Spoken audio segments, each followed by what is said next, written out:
Buenas tardes a todos. En esta oportunidad nos encontramos con la doctora Analía Sánchez Lucero y yo soy Alberto Maneiro. El tema que vamos a tocar hoy es la trombofilia y su relación con el embarazo. En primer lugar, me gustaría dar una definición de trombofilia. Se conoce como trombofilia una serie de alteraciones bioquímicas de laboratorio que se asocian con un riesgo aumentado de trombosis. Este riesgo aumentado de trombosis no es el mismo para todas las trombofilias, esto varía de acuerdo a cada alteración. Existen trombofilias hereditarias y trombofilias adquiridas. Dentro de las trombofilias hereditarias existen, por ejemplo, la deficiencia de los inhibidores naturales de la coagulación y ciertas alteraciones de la estructura molecular de algunos factores de la coagulación, como el factor 5 o el factor 2. Y, como decíamos antes, el riesgo del desarrollo de complicaciones trombóticas varía de acuerdo a la alteración. Dentro de las alteraciones adquiridas se encuentra la que es tal vez la más frecuente de las trombofilias, que es el llamado síndrome antifosfolípido. Las trombofilias en general se encuentran aproximadamente en el 15% de la población normal, si uno las busca, digamos, en individuos no seleccionados, y puede encontrarse alguna alteración trombofílica en aproximadamente el 50% de los pacientes con trombosis venosa profunda. Como decíamos antes, el riesgo del desarrollo de trombosis en los pacientes con trombofilia es muy variable dependiendo de la alteración. Bueno, a continuación entonces le vamos a pedir a la doctora Sánchez Lucero que nos comente cuál es la relación existente entre las trombofilias y el embarazo. Bueno, lo primero es decir que el embarazo es un estado que naturalmente en condiciones fisiológicas es protrombótico, procoagulante, con lo cual el impacto de ser portadora de una trombofilia puede ser mayor. Hay que pensar que durante el embarazo hay un aumento de 4 veces mayor de riesgo de tener trombosis venosa comparado con la población no gestante. Y este riesgo no es el mismo durante el embarazo que en el periodo puerperal, donde se incrementa mucho más. Con lo cual, dependiendo de este marcador trombofílico y de su poder trombogénico, el riesgo es diferente. Por lo cual, lo primero que hay que pensar es en el tromboembolismo venoso asociado al embarazo. Después también se han descrito y se han discutido en los últimos años si estas trombofilias podrían generar complicaciones obstétricas o no. Clásicamente lo que se reconoce como un problema asociado al embarazo es el síndrome antifosfolipídico, que es el más reconocido en cuanto a complicaciones tanto de madre como del bebé, y que se expresa con una serie de entidades bien definidas, como son los abortos a repetición durante el primer trimestre o una muerte fetal no explicada en periodo más avanzado, más allá de 10 semanas. No explicada porque uno debería descartar otras causas más comunes, como son las genéticas o las malformaciones, o bien complicaciones que están asociadas a insuficiencia placentaria y que se acompañan habitualmente de poco líquido amniótico o oligoamnios, restricción de crecimiento, prematurez o signos de insuficiencia vascular placentaria. La relación de estos marcadores trombofílicos hereditarios con complicaciones obstétricas es menos clara, ha sido bastante disputada a lo largo de los trabajos, incluso los metaanálisis no logran dar una relación contundente entre las trombofilias hereditarias y la complicación obstétrica. Es esperable que algunos ensayos multicéntricos como la LIFE puedan valorar si el tratamiento en las trombofilias genera un impacto positivo en la evolución obstétrica y tal vez eso pueda dar un poco de respuestas más contundentes acerca de esta relación. Bueno, a continuación le vamos a preguntar a la doctora Sánchez Lucero, entonces, ¿cuál sería la conducta ante una paciente que presenta un único aborto temprano? ¿Y cuál sería la conducta en aquellas mujeres que presentan infertilidad primaria o infertilidad secundaria? Es decir, que han tenido embarazos que hayan culminado o no en recién nacidos vivos, pero que no logran un nuevo embarazo. Bueno, esa lamentablemente es una consulta bastante frecuente y muchas veces con mucho anhelo por parte de la mujer que tiene una pérdida temprana de lograr embarazo. La mayoría de estas pérdidas, el 90% de las pérdidas embrionarias son de causa embrionaria, por aneuploidías u otros tipos de trastornos cromosómicos del embrión, de un embrión que no alcanza a superar el latido cardíaco. Ahí el 90% son de origen embrionario.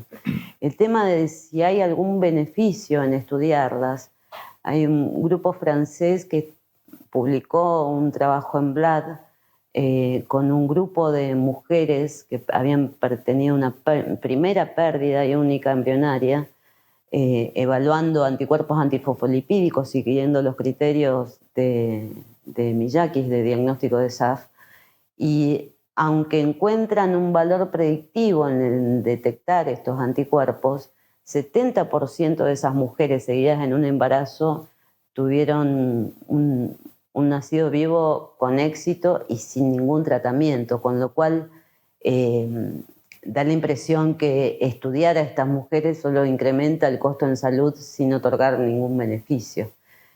Y otra inquietud frecuente o motivo de consulta frecuente son las mujeres que tienen fallas de implantación. En las mujeres con falla de implantación, lo que se ha descrito durante mucho tiempo es que estas mujeres tienen con mayor frecuencia positividades de anticuerpos antifosfolípidos que no se sabe si no son consecuencia de los tratamientos a los que han sido sometidas. En algún momento algún autor llamó a estas mujeres que tienen fallas de implantación como síndrome de falla reproductiva autoinmune y por eso justificó la presencia de los antifosfolípidos. Hay pocos trabajos randomizados y pocos pacientes incluidos. En una revisión de Cochrane creo que se juntaron 350 mujeres con fallas de implantación y no está demostrado ningún beneficio del tratamiento con heparina. Igualmente, la consulta se recibe. Las mujeres que tienen más embriones transferidos de mejor calidad tienen menos posibilidades de éxito de por sí, y lo que está descrito en cuanto al tratamiento con heparina es que mejora la tasa de implantación en un 6%, así que el beneficio en esa población parece bastante pobre. Y creo que la decisión de estudiar debe ser una decisión tomada en conjunto con la mujer y el especialista de fertilidad, porque evidencia hasta el momento que sustente una práctica no hay. Alberto, con motivo de consulta bastante doloroso para manejar, son mujeres que tienen una muerte fetal en estadios avanzados de embarazo, que pueden ser segundo o tercer trimestre, que generan un impacto en salud en la mujer y en el padre de esa criatura no nacida, que es muy importante. ¿Cómo enfrentás vos estas pacientes y qué estudios les solicitarías? ¿Cómo las manejarías? Bueno, las pérdidas tardías de embarazo son bastante características de la trombofilia adquirida, que mencionábamos antes como más frecuente, que es el síndrome antifosfolípido. De hecho, los criterios diagnósticos incluyen una sola pérdida tardía como diagnóstico del mismo. Obviamente que se tienen que descartar desde el punto de vista clínico obstétrico otras causas de pérdidas tardías, como por ejemplo la incompetencia cervical, que no es un fenómeno infrecuente. pero digamos, no detectados otros problemas anatómicos, fundamentalmente, que puedan dar lugar a este tipo de pérdida, debe enfocarse el estudio para descartar un síndrome antifosfolípido. Algo que suele en algunos casos ayudar cuando hay alteraciones presentes es el examen de la placenta del aborto, donde se pueden observar trombosis a nivel de los vasos placentarios, placentas más pequeñas que lo normal. Y desde el punto de vista del estudio, la detección del síndrome antifosfolípido se hace con las determinaciones habituales de los 3 anticuerpos clásicamente diagnósticos de síndrome antifosfolípido, que son el inhibidor de tipo lúpico, los anticuerpos anticardiolipina IgG-IgM y los anticuerpos anti-beta-2-glicoproteína 1, también IgG o IgM. Existe recientemente un concepto un poco más novedoso que se llama síndrome antifosfolípido cero negativo, que incluye aquellas mujeres que han tenido complicaciones obstétricas altamente sugestivas de síndrome antifosfolípido, pero en las cuales no se detectan ninguno de los 3 anticuerpos clásicos. En muchas de estas mujeres se pueden detectar otros tipos de anticuerpos antifosfolípidos que no se buscan en la práctica en forma habitual, como los anticuerpos antifosfatidilserina o los anticuerpos antiprotrombina. Obviamente que estos deben ser buscados específicamente en aquellas mujeres que cumplen los criterios clínicos obstétricos de síndrome antifosfolípido. Que en realidad uno de los problemas que existe, sobre todo en aquellas mujeres que tienen pérdidas de embarazos más tempranas, es que muchas veces no se hace una evaluación detallada con respecto a las posibles causas diferentes a la trombofilia, como las causas genéticas, anatómicas u hormonales, y el estudio de trombofilia se lleva a cabo sin un criterio clínico obstétrico determinado. Y esto puede, digamos, llegar no solamente a, digamos, tratar de enfocarse en una causa que la paciente no termina teniendo, o incluso detectando una alteración trombofílica en una mujer que en realidad tiene una pérdida de embarazo de otra causa y que probablemente no se beneficie del tratamiento y demoremos el diagnóstico y el enfoque en esta paciente. Y Alberto, habiendo hecho el diagnóstico del síndrome antifosfolipídico con esta historia de una muerte fetal, ¿cuál sería el tratamiento estándar para el próximo embarazo?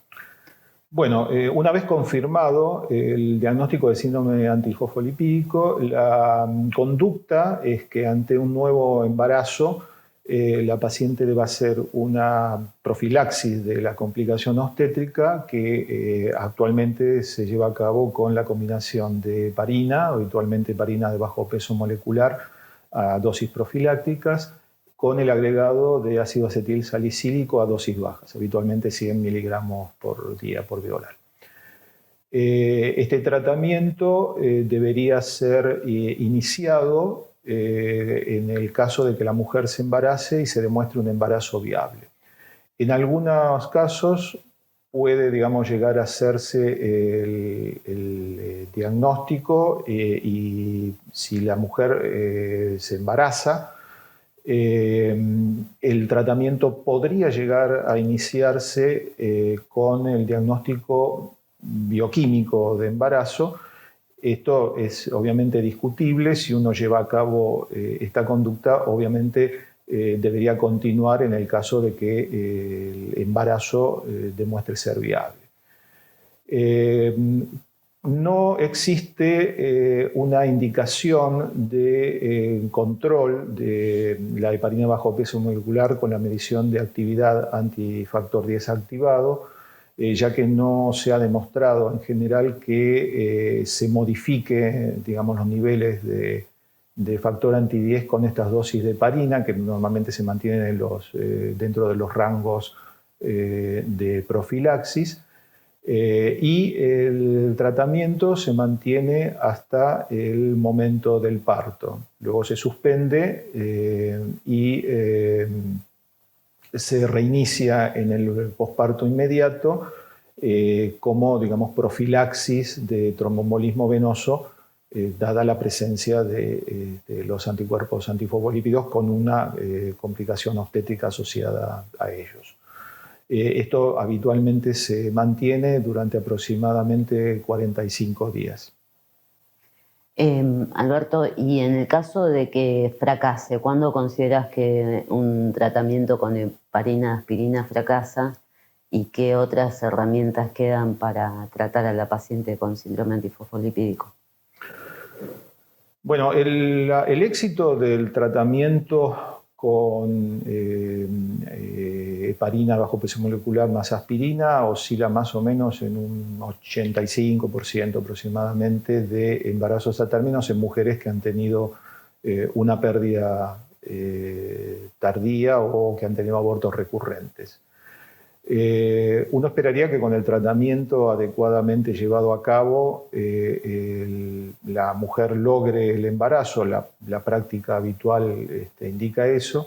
Aquellas mujeres que vuelven a tener una pérdida de embarazo bajo tratamiento adecuado, uno debería considerar otras opciones terapéuticas agregadas al tratamiento convencional. Existe, por ejemplo, el uso de hidroxicloroquina en estas pacientes, acompañado de heparina más aspirina, y también el uso de gamma-globulina endovenosa a altas dosis.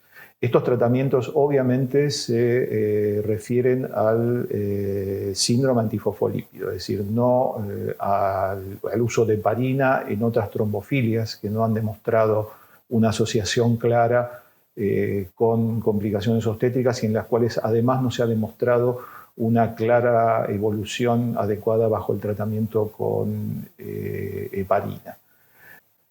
Analía,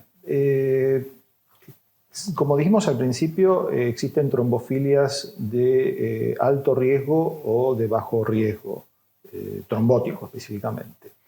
¿Cuál es el impacto que estos diferentes tipos de trombofilia tienen con relación a las complicaciones obstétricas? Bueno, ahí estamos hablando de cosas diferentes. Por ejemplo, el déficit de antitrombina sin duda es el defecto protrombótico más severo. Es más, asociado al embarazo, el déficit de antitrombina tendría una indicación de terapia de reemplazo para evitar las trombosis asociadas al embarazo. Del mismo modo, el síndrome antifosfolipídico trombótico es una trombofilia de alto riesgo y sobre todo dependiendo de la historia. Si hay historia de trombosis arterial, sin duda es una trombofilia de muy alto riesgo y más en relación con el embarazo. Le seguirían el déficit de S&C, que también son muy protrombóticas, y muy por detrás los pacientes heterocigotas para el factor 5 Leiden o la 2210. Todos tenemos pacientes que han avanzado en la edad y llegan a los 60 o 70 años sin haberse enterado nunca de que eran portadores heterocigotas de estas trombofilias. Así que por eso contemplar el nombre trombofilia es demasiado amplio, porque es una población muy heterogénea de pacientes en cuanto a riesgo trombótico y más especialmente asociado al embarazo. Es como que requieren un manejo individual del defecto y del embarazo y de los distintos estadios que cursan durante el embarazo. Bien. ¿Qué pasa con el tratamiento con heparina? ¿Cuáles son, digamos, cuál es la relación entre el costo, el beneficio, los riesgos del tratamiento en aquellas mujeres en las cuales uno, por las características clínicas y los hallazgos de laboratorio, decide embarcarse en un tratamiento con heparina? Evidentemente el impacto económico que tiene para la mujer, fundamentalmente para las prepagas y la cobertura de obra social, es importante, y desde el punto de vista de salud han sido ampliamente usadas porque en verdad que riesgo no se percibe tanto.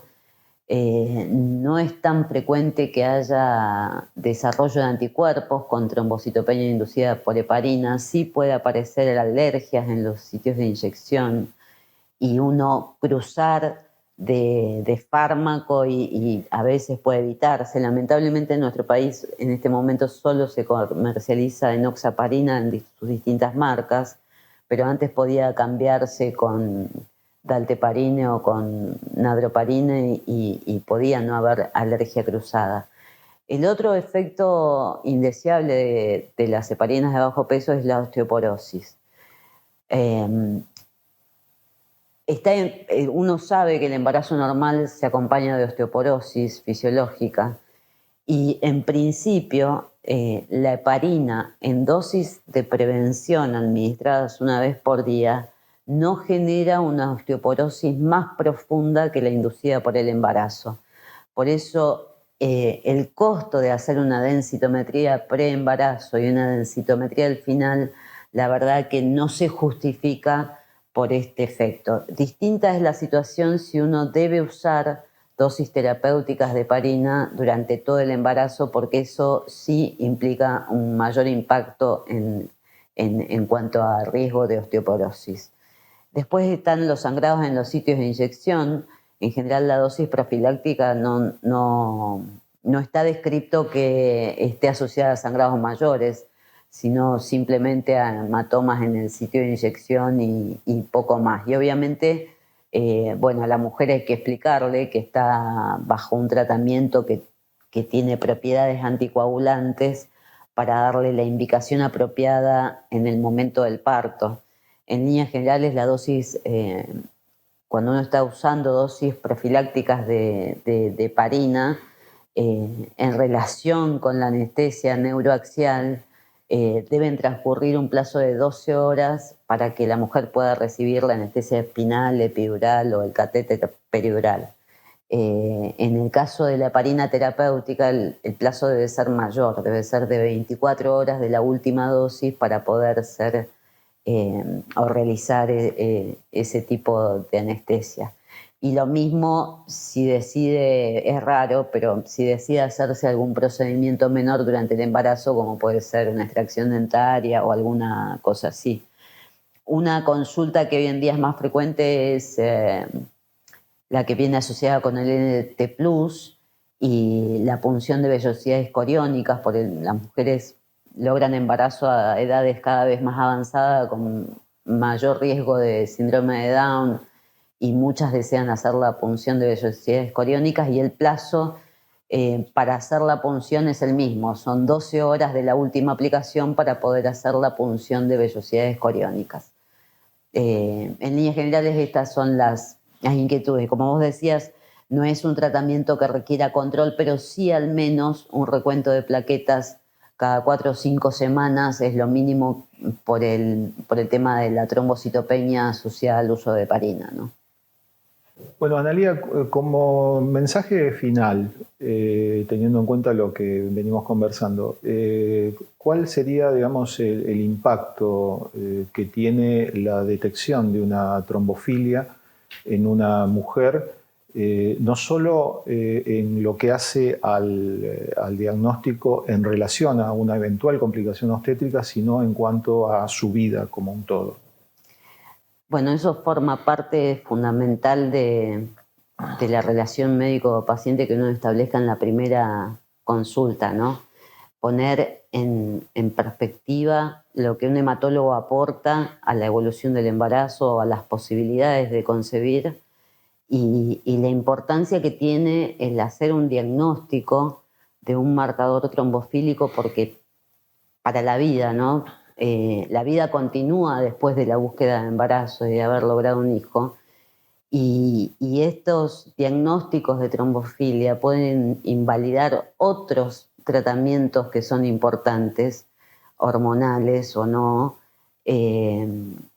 Por eso esto requiere educación del paciente, de saber las posibilidades que tiene de encontrar un diagnóstico que ayude a llevar un embarazo adelante y que ese diagnóstico que le ofrezcamos le va a quedar para el futuro y va a tener que ser algo con lo que debe lidiar para enfrentar otras situaciones, ¿no?